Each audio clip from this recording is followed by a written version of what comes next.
알고리즘 매매 이거 부분에 대해서 한번 생각을 해보려고 그래요. 우리나라 같은 경우 이제 HFT 제재 규제 같은 것들이 이제 등록하는 부분들을 새로 바꾸겠다고 얘기를 했고 그 다음에 호가 단위도 바꿔서 적용이 됐잖아요. 그래서 목요일 금요일 날은 그 볼륨 자체가 엄청 늘었더라고요. 그게 이제 기계들이 뭔가를 했는지 아니면은 호가 단위가 작아지면서 매매가 더 많아진 건지 되게 그건 잘 모르겠어요. 저도 이제 국내 시장은 요즘은 열심히 잘 안 봐가지고 근데 이제 뉴스들이나 이런 거를 봤을 때 그다음에 볼륨 결과치로 봤을 때 굉장히 늘어났어요. 그래서 그런 부분들도 한 번 정도는 생각을 해봐야 되겠다라는 생각이 들어서 찾다 보니까 이제 어저께 시타델 증권은 행정소송 한다고 하고 그 전날짜는 초단타로 시타델 과징금 119억 원 이게 최대래요. 최근 들어서 우리나라에서 증선위에서 벌금 매긴 걸로는.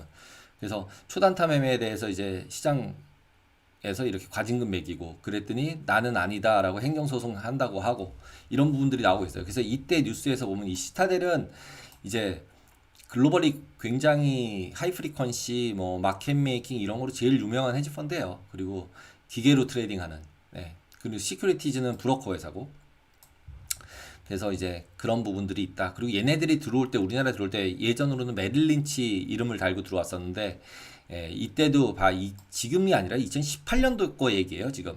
5년 전 거. 5년 전 게 지금 나와서 이제 뭐 얘기되고 있는 거예요. 근데 얘기를 살짝 읽어보면 어떤 내용인가 하면 이것 때문에 지금 이제 100억대 과징금 맞은 거거든요. 시세 조정으로.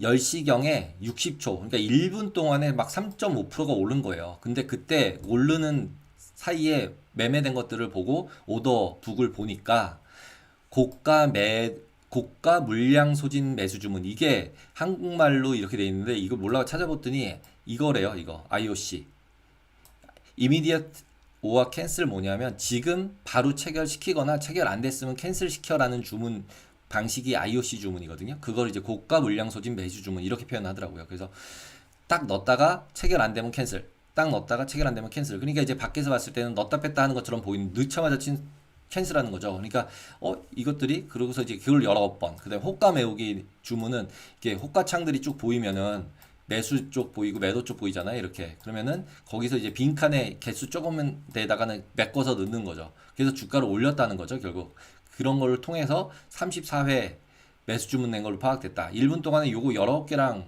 15, 이 솔직히 하이 프리퀀시도 아니죠. 어떻게 생각하면 요즘은 나노 세컨드 단위로 주문들 계속 나오는데 그러니까 이제 이때 것들이 계속 문제였고 네 이거 가지고서 지금 100억대를 때린 거죠. 그리고 이 애들이 지금 하지 않느냐 지금 다 해요. 시타델도 하고요. 점프도 하고 타워도 하고 다 해요. 우리나라에서 실제 엘렉트로닉 마켓 메이킹을 제일 해서 돈을 많이 벌고 있을 거예요. 지금도. 예.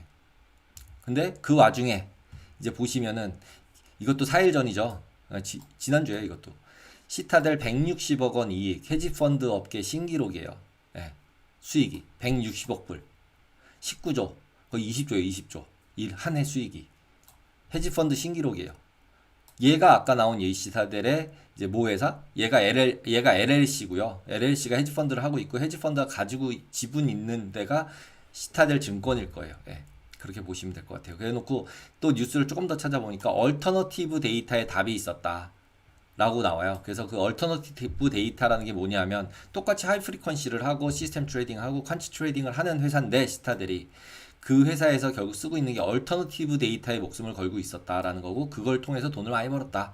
근데 결국은 대체적으로 시스템 트레이딩하면 트렌드 팔로잉 모멘텀 투자가 많잖아요. 그러면은 결과적으로 지난 해처럼 그냥 완전히 하락장으로 베팅해서 내려가는 장에서는 돈 많이 벌었을 수 있을 것 같아요. 특히 커머디티로 많이 벌지 않았을까? 뭐 이런 생각도 들어요. 주식도 마찬가지고요. 그래서 보시면은 이때 얼터너티브 데이터 사용 예시라는 게 여기서 약간 나오더라고요. 그래서 보시면은 소매 판매, POS, 그러니까 판매 시점에서 카드 사용 데이터인 거죠. 그 다음에 위성 이미지 가지고 위치 정보. 제일 많이 나오잖아요. 뭐 월마트 뭐 이런 데 앞에 있는 주차장에 있는 차 대수를 가지고 매출액을 예상한다 뭐 이런 것들. 그런 거겠죠. 그 다음에 매출 데이터가 얼마만큼 늘어났는데 거기서 예를 들면은 뭐 음식점에서 늘어났다 또는 백화점에서 늘어났다 카드 매출된 것들을 봐서 어디서 늘어나는지 하면 어디가 매출이 더 막 잘 나올 것 같아 그러면 그런 회사 사고 뭐 이런 걸 했겠죠. 그 다음에 소셜 미디어에서 막 올라온 글들을 봤더니 누가 되게 핫하더라 그러면 그쪽에 이제 더 관심도가 높아지니까 그쪽을 뭐 매수하자 뭐 이런 걸 했겠죠. 그런 걸 데이터화해서 투자 대상 기업의 실적을 예측해가지고 돈을 벌었대요. 그 다음에 또 하나는 상품 선물들 가격 변동을 예측을 했다는데 뭘로 했냐면 지구 온난화 기후 관련 빅데이터들을 활용해서 기본적으로 날씨를 예측했다는 뜻이죠. 날씨를 예측해서 상품 선물들의 가격을 예측했다 라고 보시면 될 것 같아요. 그래서 이 날씨를 예측하는 건 옛날부터 뭐 유행이긴 유행이었어요. 특히 CTA들 커머디티를 제일 많이 하니까 상품들을 CTA들이 이름도 커머디티 트레이딩 어드바이저이잖아요. 그러니까 이런 것들을 얘네들도 계속 하고 있고 그럴 때 사용하는 데이터가 얼터너티브 데이터다. 그래서 얼터너티브 데이터 같은 경우는 이제는 프로바이더도 많아졌어요. 그리고 비싸요. 데이터량 자체가 데이터 가격 자체가. 그래서 그거를 다 받아다가 또 뭐 파는 데도 많이 생겼고 그러니까 이거 자체도 어떻게 생각하면 자기네가 그렇게 좋은 데이터면은 해가지고 그냥 뭐 자기네가 매매해서 돈 벌면 되지라고 생각을 할 수도 물론 있어요. 있는데 결국은 만드는 사람들은 자기는 잘 활용을 못 하겠는 거죠. 그러니까 이걸 만들어서 이런 시타델이다 이런 데다 파는 거죠. 로빈훗도 결국 이런 애들한테 이제 개인 매매 데이터 판 거잖아요. 예, 그렇게 보시면 될 것 같아요. 이제 어느 정도 시타델이 벌었나라고 보면 이렇게 번 거예요. 160억 불. 투자 수익이 누적으로는 659억 불. 자산으로 보시면 자산만큼 늘어났죠. 여기는 디쇼는 자산 대비 번 돈이 더 많아요. 그죠? 근데 88년부터잖아요. 그죠? 99년. 그러니까 디쇼도 엄청 유명한 그 헤지 펀드예요. 이것도 그리고 밀레니엄도 마찬가지고요. 밀레니엄은 제일 유명하죠. 그 할아버지, 사이먼 할아버지. 그리고 엘리엇은 뭐 막 엘리엇도 이름 많이 들어보셨죠? 우리나라 지금 행동주의 펀드 이런 거 할 때 많이 들어왔던 데거든요. 제일 오래된. 그래서 네. 어마무시한 브릿지워터도 마찬가지죠. 네. 많이 벌었어요. 그래도. 근데 작년 같은 경우는 이 금액 대비로 보면 제일 못 벌었죠. 지금 브릿지워터. 네. 자산 대비로 보면은 62, 80, 806이니까 여기는 160에 623이면 두 배, 세 배, 거의 두 배 이상을 벌었는데 지금 AUM이 더 적은데 그러니까 수익률 두 배 이상인 거죠. 여기 같은 경우 디셔 같은 경우도 82니까 이거 두 배인데 이거 160 이거 두 개 비교하면은 거의 뭐 160 가까이 되는 거죠. 그래서 되게 그 헤지 펀드들 작년에 이제 탑은 이렇다. 근데 에버리지는 나빴어요. 왜냐하면 주식 롱이 많기 때문에 기본적으로 헤지 펀드 전반적으로 보시면은 마이너스가 훨씬 더 많았다. 근데 얘네들을 보시면은 얘네들은 거의 다 거의 다 어떻게 보면 얘네는 행동주의 쪽에 가까운 애들이고 이 위에 있는 이 네 개는 트레이딩이랑 마켓 메이킹이랑 그 다음에 그 퀀트 트레이딩이나 아까 얘기한 얼터너티브 데이터 가지고만 데이터를 가지고 트레이딩하는 애들이라고 보시면 돼요. 이 위는 그러니까 이제 다 이거 하고 싶은 거죠 이제 예, 모두가 다 그러니까 뭐 퀀트 트레이딩 이런 게 되게 핫하게 이름들이 나오고 있는 거고. 그래서 우리나라 같은 경우도 아까 처음에 말씀드렸듯이 고속 알고리즘 등록제라는 거를 시행을 해요. 그래서 4월 10월부터 등록을 해야 된대요. 3개월간 유예기간 주고 이게 이제 법으로 통과가 돼서 나온 거예요. 그래서 고빈도 알고리즘 매매하려면 투자자는 거래소에 사전 등록해야 되고 그 다음에 식별 코드 받아야 되고 그 다음에 주문 나가는 거에 코드 다 붙여서 나가야 되는 거예요. 그래서 이게 좋을 수도 있고 나쁠 수도 있는데 이거를 이제 만들면서 지난주에 그걸 했죠. 이제 호가를 줄였죠. 그러니까 호가 뭐 50원 단위로 돼 있던 걸 10원 단위로 줄이고 뭐 500원 단위로 돼 있는 거 100원 단위로 줄이고 금액에 따라서 이제 호가 금액이 달랐는데 그게 왜냐면 한 틱 밸류 차이가 크면 클수록 이런 애들이 해먹기가 좋아요. 한 틱만 먹고 나도 50bp 1%를 먹으면 되니까 그 개인들이 그냥 팡팡 사주니까 그 호가 차이를 그래서 일부러 줄여놓고 이거 등록까지 시키는 것 같아요. 그래서 이제 뭐 여러 나라 일본도 그랬고 그러니까 중국도 그랬고 유럽도 그랬고 미국도 그랬고 이제 고빈도 애들이 자꾸 이제 날로 먹는 것들이 자꾸 보이니까 그런 것들을 막으려는 시장 제도 자체를 계속 이제 수정하고 있다라고 보시면 될 것 같아요. 그리고 이제 보통 아까 앞에 나왔던 이런 시타델 뭐 이런 펀드들이 기술적 트레이딩을 하고 그 기술적으로 이제 퀀트 트레이딩 하는 애들이 하는 게 뭐냐면 데이터 오더북을 가지고 하거든요. 근데 그 오더북을 가지고 해서 일관성이나 규칙성이 자꾸 나오는 이유가 뭐냐면 일반적으로 헤지 펀드 말고 그냥 주식 매니저나 뭐 개인은 그냥 이제 약간 뇌동적으로 좀 하고 그다음에 기관들 같은 경우는 이런 주문을 써요. 뭐 CD 주문이라고 부르는 이름도 웃기죠. Careful Discretion이에요. 그러니까 조심해서 잘 네 마음대로 팔아봐. 이 이름은 이거잖아요. 근데 그게 이제 시간대별로 잘 웨이티돼서 평균에서 잘 팔아 이렇게 얘기하는 거고 그 다음에 여기다가 이제 뭐 리밋을 붙이고 뭐 이런 거를 붙여줘요. 그게 이제 T왑 또는 CD 주문이라고 얘기를 하는 거고, 그 다음에 이제 V왑은 볼륨 웨이티드 하루 종일 볼륨 거래되는 거대로 팔아줘. 볼륨 많이 거래돼서 많이. 그래서 보통 블룸버그나 이런 데 사이트에서도 보면은 V왑 가격이 따로 나와요. 지금까지 예를 들어 낮 10시다 그러면 9시에서 10시까지 매매되면서 V왑 가격 얼마라고 나오거든요.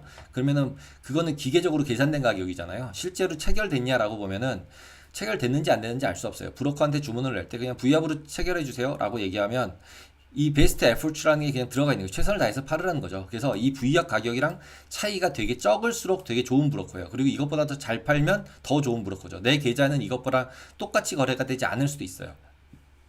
왜냐면 실제 매매를 이거대로 넣어야 되니까. 그래서 이거를 원래 사람들이 손으로 했었어요. 브로커 트레이더라는 사람들이. 근데 지금 이거를 기계로 다 바꾸고 있어요. 알고 트레이딩을 하는 기계를 만들어서 그 기계로 하고 있어요. 근데 그 기계가 사람이 안 하고 그냥 이제 아침에 이제 V왑으로 주문을 걸어서 넣었을 때 기계가 이제 볼륨 움직이는 거에 맞춰서 계속 주문이 자동으로 나가거든요. 근데 그거가 로직이 생각보다 만들기 어려워요. 그리고 이것보다 잘 팔기가 생각보다 어려워요. V왑보다. 그래서 이 V왑보다 못 팔면은 뭐 물어내라까지는 아니지만 베스트 에포트니까 물어내고가 아니지만 V왑이랑 차이 너무 많이 나게 못 팔았다. 그럼 잘리죠. 이제 브로커에서 다음에 주문 줄 때 주문 안 줘요. 예. 그러니까 당연히 브로커들은 이거에 맞춰서 해야 되고 이걸 맞춰서 못하게 되니까 회사 입장에서는 비용도 많이 들고 사람도 눈 빠져라 보고 있어야 될 거 아니에요. 그러다 보니까 기계로 알고리즘 트레이딩으로 만드는 거죠. 그래서 이 기계 만드는 회사들이 굉장히 많이 있다. 그리고 그거를 인하우스로 계속 만들고 있다. 이런 주문들을 자동으로 처리하는. 그러니까 이제 트레이더들이 다 없어진다 뭐 이런 거 뉴스가 나는 게 이런 걸 다 없애는 거예요. 그 다음에 나오는 것들이 뭐냐면 TRS, 토탈 리턴 수합 많이 들어보셨잖아요. 토탈 리턴 수합의 가격을 매수 매도 가격을 V왑으로 하는 경우가 있어요.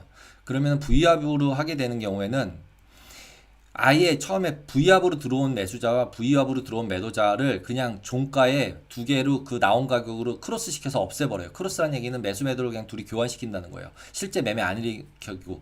그러면 사는 사람도 V왑에 샀고 파는 사람도 V왑에 팔았잖아요. 그 얘기는 주식 주문을 많이 받는 브로커는 그냥 앉아서 녹아나는 거죠. 에러는 하나도 없고 그 다음에 매수 매도도 저절로 일어나고 되게 좋죠.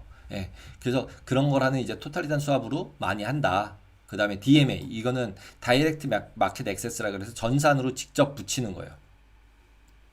그래서 되게 그 일반적으로 이 부분들을 기계로 많이 돌리고 있다라고 보시면 돼요. 그래서 이것들 같은 경우 이제 제가 이제 이 찾아본 데가 이제 호라이즌이라는 데서 했던 소프트웨어로 이제 제가 홍콩에서 일할 때 썼던 소프트웨어거든요. 그러니까 스탠차 같은 경우도 신설사였기 때문에 인하우스 모델이 없었어요. 이런 소프트웨어들이. 근데 골드만, 리만, 뭐 모간 스탠리 이런 데, 아니, 리만은 망했죠. 모간 스탠리 이런 데들은 다 이런 소프트웨어들이 다 있어요. 자기네들이 인하우스로 쓰는 경우도 되게 많이 있어요. 그러니까 이런 이제 이거 눌러서 들어가 보시면은 일렉트로닉 트레이닝 호라이즌 소프트웨어 그래서 트레이드 유어 웨이 그래서 이거를 제공을 해줘요. 그래서 알고 프레임워크, 매니지 서비스, 그다음에 엑스큐션 오더 매니지먼트를 여러 거를 다 알고를 짜서 넣어주는 거, 마켓 메이킹 하는 거, 그 다음에 프라이싱 해주는 거 이런 것까지 다 들어가 있는 상태로 제공해주는 소프트웨어가 있다. 그래서 프린시플 트레이딩 하거나 에이전시 이건 브로커고 이건 자기 자본으로 트레이딩 하는 게 왔다 갔다 하면서 섞이면서 자기끼리 꺾어지는 그러니까 사고 팔고를 하는 알고 휠을 가지고 있다. 이걸 제공해 주겠다. 이런 걸 해서 소프트웨어를 만들어 팔고 있는 거죠, 이 회사가. 그리고 이제 인터랙티브 브로커라고 개인들도 하는 가능한 오픈된 이제 브로커예요. 홍콩에서는 이런 회사들을 쓸 수 있어요. 미국 회사인데 우리나라는 이 회사가 아직 안 들어와서 쓸 수가 없는데 진짜 모든 언더라인 다 거래되고요. 그 다음에 그것들이 막 크로스 마지닝도 되고 다 해줘요. 그리고 주문에 대해서도 여러 종류의 주문들이 굉장히 많아요. 그리고 보시면 뭐 주식, 옵션, 선물 옵션, 포렉스, FX죠. 채권, 그다음 펀드, 워런트, EP, 프로덕이죠. 파이낸셜 프로덕트 그리고 콤보 막 섞인 거 이런 것들을 다 주문이 나가는 하나의 플랫폼이 있고 그 다음에 서드 파티가 제공하는 알고리즘 트레이딩하는 플랫폼도 제공해줘요. CSFB, 폭스리버, 제프리, 뭐 퀀티티브 브로커 이런 데들이 제공해주는 알고리즘 트레이딩 솔루션들을 제공을 해주고 있어요. 이 브로커는. 그래서 여기서 이 브로커를 왜 가져왔냐면 이 브로커가 제공해주는 여러 가지 중에서 이 IBKR 라이트라는 게 IB 브로커 라이트 제 개인들 트면은 가능한 오더가 이렇게 종류들이 나와요. 이런 주문들을 쓸 수 있어요. 뭐 시장 주문, 뭐 스탑로스 주문, 뭐 마켓 오픈할 때 들어가는 주문, 이런 거 우리 이름만 들어도 대충은 알겠잖아요. 근데 이거 말고 조금 더 프로페셔널들한테 쓰는 주문들은 이렇게 많아요. 알고리즘믹 트레이딩이라는 주문들이 있고, 그 주문들은 계속 누적해서 더 사라, 덜 사라. 그다음에 저도 이제 모르는 주문 있고요. 아까 설명드렸던 보통 이거 T왑하고 V왑하고 이 두 가지를 제일 많이 써요. 예.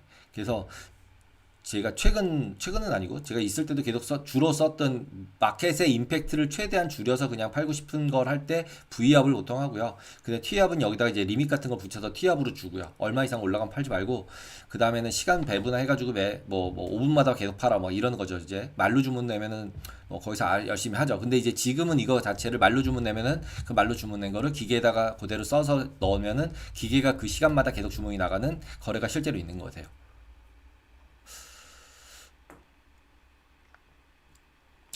그리고 이제 우리나라도 실제로 보시면은 그 크래프트예요. 크래프트도 이런 이제 주문 나가는 로직을 인공지능으로 한다 그래가지고 X라는 걸 자기네가 만들어서 연기금이나 이런 데 팔았어요.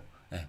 근데 이거는 이제 앞에 쪽에 있는 거는 프라이스 데이터, 시간 데이터를 가지고서 전형적인 엑스큐션 알고 트레이딩을 해서 룰 베이스 몇 시부터 어떻게 해라, 아니면 볼륨 웨이티드하게 해라, 뭐 이런 룰 베이스 만들어서 언제 어떻게 매매할지를 해가지고 소프트웨어가 내주는 거죠. 그게 아까 봤던 호라이즌 앞에 있는 그런 애들이고, 지금 한 단계 업그레이드돼서 해보겠다고 지금 나온 게 크래프트의 X 같은 거죠. 이제 프라이스 데이터, 오더북 데이터, 시간 데이터, 팩터 데이터, 마켓 데이터 등등을 다 넣어서 언제 어떤 타입으로 얼마나 주문 나가는지도 규칙적으로가 아니라 호가북 봐가면서 매매를 해가지고, 예를 들면 얘의 목표는 뭐냐면 아까 얘기했던 T압이나 V압보다 잘 파는 게 목표예요.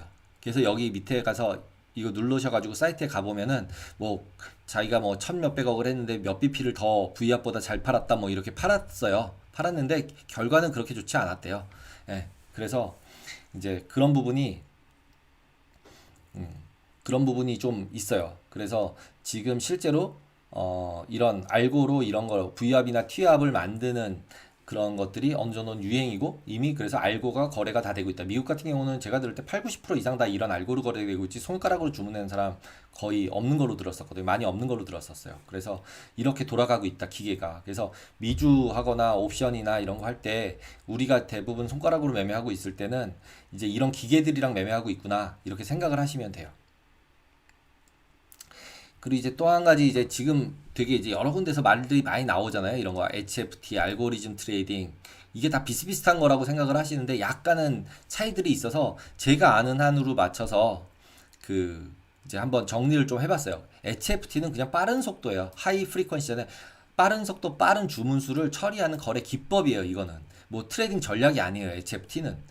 근데 이 HFT 거래 기법을 통해서 알고리즘을 만들어서 트레이딩을 하는 거죠. 이건 이제 거래 속도뿐 아니라 로직, 방법론, 데이터 이런 걸 이용해서 최적의 거래를 판단해서 하는 거죠. 그래서 이거는 셀 사이드, 뭐 프랍 트레이딩 다 알고리즘 트레이딩이라고 할 수 있어요. 왜냐하면 브로커는 주문 받은 다음에 그걸 주문대로 주문대로 쭉쭉쭉 돌리면서, 그러니까 고객이 주문 낸 대로 기계적으로 내주는 거, 사람이 안 내고. 한 사람이 받아가지고 하루 종일 쳐다볼 수 없으니까. 그래서 이제 그런 부분들을 처리해 주는 게 이제 알고리즘 트레이딩이다. 그래서 알고리즘 트레이딩이 꼭 이제 바이 사이드 헤지 펀드나 하는 게 알고리즘 트레이딩이야, 또는 이걸로 이제 투기 거래 해가지고 하는 게 알고리즘 트레이딩이야, 이렇게 생각하실 필요는 없는 것 같다라는 거예요. 그리고 이제 또 룰 베이스 트레이딩, 시스템 트레이딩, 제가 뭐 90년대부터 계속 있었던 이름이에요. 룰 베이스 트레이딩, 시스템 트레이딩은.